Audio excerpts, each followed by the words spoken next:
Generation ya sasa inaishi maisha ya kasi, pressure na uhuru. Lakini katikati ya hayo yote kuna ukweli ambao wengi hawasemangi. Ndoa zinaisha. Vijana wengi hawataki kuingia kwenye ndoa, na wale wanaojaribu wengi wanaishia kuchoka mapema. Leo tunachunguza sababu za kuanguka kwa ndoa katika kizazi chetu, sababu ambazo hazisemwi lakini zinaonekana wazi kwenye maisha yetu ya kila siku. Kwa nini ndoa zinakufa? Katika miaka michache iliyopita, ndoa zimepungua katika nchi nyingi barani Afrika na duniani. Kenya, vijana wengi wanasema wako tayari kuingia kwenye ndoa.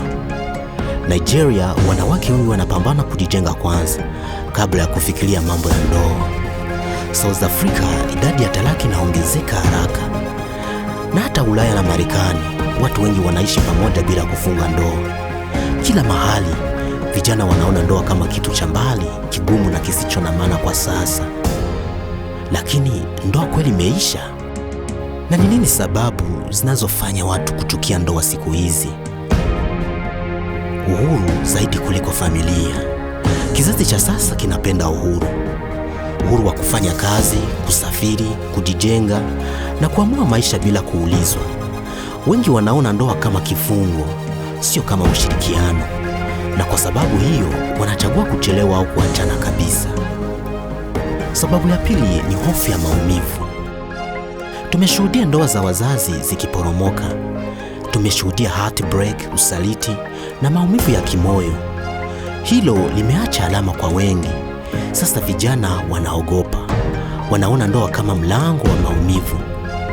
Na ili kuepuka na maumivu, wanaepuka ndoa kabisa. Sababu ya tatu, mitandao ya kijamii. Mitandao imebadilisha maono yetu ya mapenzi. Kila mtu anaonyesha upande mzuri tu.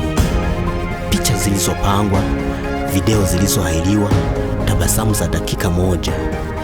Vijana wanapolinganisha maisha yao ya kweli na hayo, wanaona kama hawatoshi. Ndoa inahitaji kazi, lakini social media inafanya iwe kama mashindano. Sababu ya nne ni soft life. Kila mtu anatafuta amani, sitaki stress. Ni kauli ambayo inatajwa sana siku hizi. Lakini ndoa si soft life kila siku. Inahitaji uvumilivu, mazungumzo na kujitoa. Wengi hawataki pressure hiyo. Sababu ya tano ni pressure ya harusi. Harusi imekuwa mashindano ya kuvutia watu. Gharama zinatisha. Wengi wanahisi kama hawezi kufanya harusi ya kiwango, basi bora uache. Pressure hii imeua ndoto za ndoa kwa vijana wengi. Na sababu ya sita ni huu msemo wa vijana wa siku hizi, let's just vibe. Vijana wengi hawataki commitment.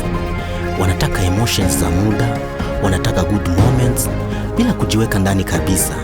Mapenzi yanakuwa hapa na sasa, sio milele. Sababu nyingine ni dating apps. Mitandao ya kutafuta wapenzi imefanya kujua mtu kwa urahisi, lakini imefanya kujenga uhusiano kuwa ngumu.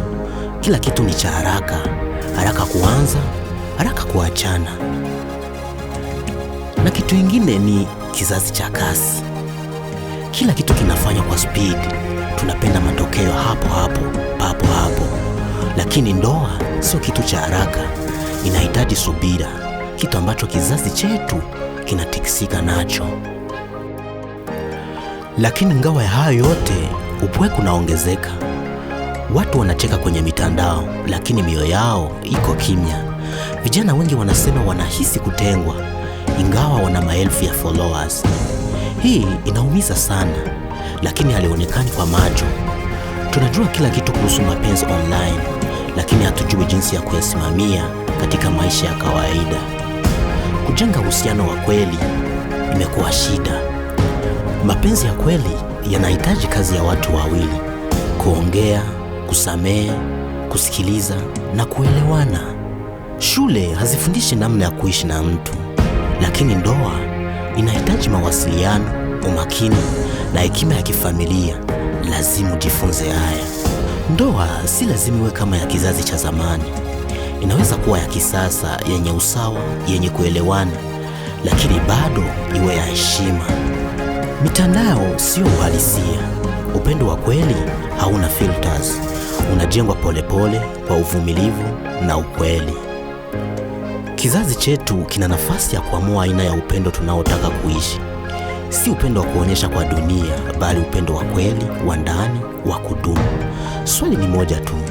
Je, bado naamini katika ndoa? Tafakari na uamue kwa moyo wako.